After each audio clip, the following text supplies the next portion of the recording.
अस्सलाम वालेकुम व्यूअर्स, मैं हूँ Sitara Nayab and welcome to my channel mothers guide. आज की वीडियो उन औरतों के लिए है जो बच्चों को दूध पिलाती हैं और इस तसव्वुर में हैं कि उनको रोज़ा रखना चाहिए या नहीं। तो हम इस वीडियो में यही बताने वाले हैं कि आप लोग रोज़ा रख सकती हैं, लेकिन उसकी कुछ शराइत हैं जो हम आपको इस वीडियो में बताएंगे। वीडियो को आखिर तक देखिए ताकि आपके दिमाग में जितने मुमकिन सवालात हैं वो हल हो जाएं। तो सूरह बकरा आयत 256 में कहा गया है कि दीन में कोई जबर नहीं, यानी कि हमारा दीन हम पर सख्ती नहीं करता। अगर आप हामिला हैं तो हमारा मज़हब यही बताता है कि आप रोज़ा छोड़ सकती हैं, लेकिन जब आप ठीक हो जाएं या आप बच्चे को दूध पिलाना छोड़ दें तो आप अपने छोड़े हुए रोज़े दोबारा रख लें, या आप गरीबों को खाना खिला दीजिए या फिदिया दे दीजिए। तो ये हमारे दीन ने हमारे लिए आसानियाँ की हैं। लेकिन हमारे यहाँ एक क्वेश्चन बहुत अहम होता है कि रोज़ा रखें या ना रखें। उसकी एक वजह ये भी होती है कि हमारे एशियन कल्चर में आपको अपने हस्बैंड की बात फॉलो करनी होती है। अगर आपका घराना ज़्यादा मजहबी है तो वो आपको फोर्स भी कर सकते हैं कि आप रोज़ा रखें, और हो सकता है कि आप अपने आप को इस अहल ना समझ रही हो या आपको वीकनेस महसूस हो रही हो, या ऐसे भी हो सकता है कि आप अपने आप को फिट महसूस कर रही हो और आपके हस्बैंड कहें कि मैं अपने बच्चे की खुराक को ख़राब नहीं होने दूंगा, मैं आपको रोज़ा नहीं रखने दूंगा। तो ये वो सिचुएशन आ जाती है जिसमें औरतें परेशान हो जाती हैं। तो हमारे मज़हब में अपने हस्बैंड का कहना मानना बहुत ज़रूरी है। इसलिए जब भी अगर आप रोज़ा रख रही हैं या नहीं रख रही तो आप आराम से बैठकर अपने हस्बैंड को तमाम उसके नुकसानात और फ़वाइद बता दीजिए और उनसे ये एग्रीमेंट ले लीजिए कि आप इसके ज़िम्मेदार होंगे।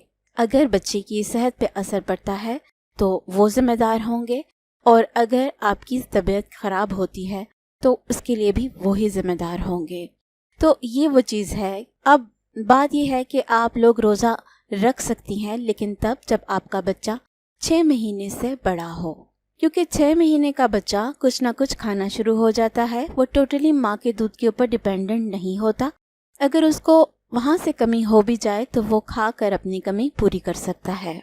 या वो माएँ आसानी से रोज़ा रख सकती हैं जो पहले ही बच्चे को 7 फीडर का दूध देती हैं और सिर्फ रात में अपना देती हैं या कम मकदार में देती हैं, तो वो दे सकती हैं, क्योंकि इस तरीके से बच्चे को कमी नहीं आएगी। और तीसरी सिचुएशन ये है कि आप रोज़ा ना रखें अगर आपका बच्चा 6 महीने से छोटा है, और आप रोज़ा ना रखें अगर आपकी उम्र 35 साल से बड़ी है, और आप उस सूरत में रोज़ा ना रखें अगर आप डायबिटिक हैं और आप बच्चे को दूध पिलाती हैं, और आप रोज़ा ना रखें अगर आपको कमज़ोरी है या आपका ऑपरेशन अभी रिसेंटली हुआ है और आपके अंदर खून की कमी है, या आपको कुछ सिम्टम्स शो हो रहे हैं डिहाइड्रेशन के, जैसे कि डार्क कलर का यूरिन आना, होंठों का खुश्क होना, चक्कर आना, सर में दर्द होना, फटीग या कमज़ोरी महसूस होना। तो ये वो तमाम सूरतें हैं जिसको आपने मद्देनज़र रख के ये फ़ैसला करना है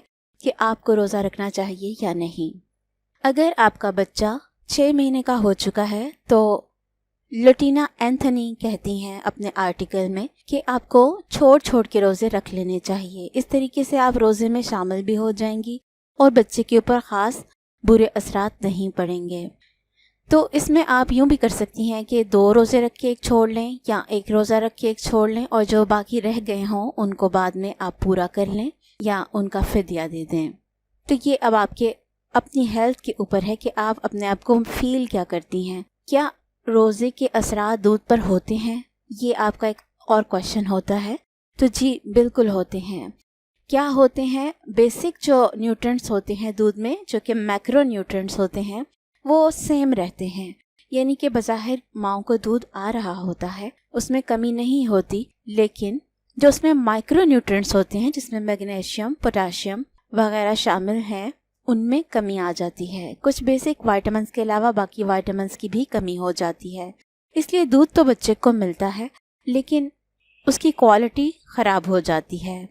اگر آپ نے فیصلہ کر ہی لیا ہے کہ آپ نے روزہ رکھنا ہے تو اس کے لیے آپ کو پہلے اپنی ڈاکٹر کے پاس جانا چاہیے، اپنا ٹیسٹ کروانا چاہیے بلڈ کا کہ آپ میں کمی تو نہیں ہے۔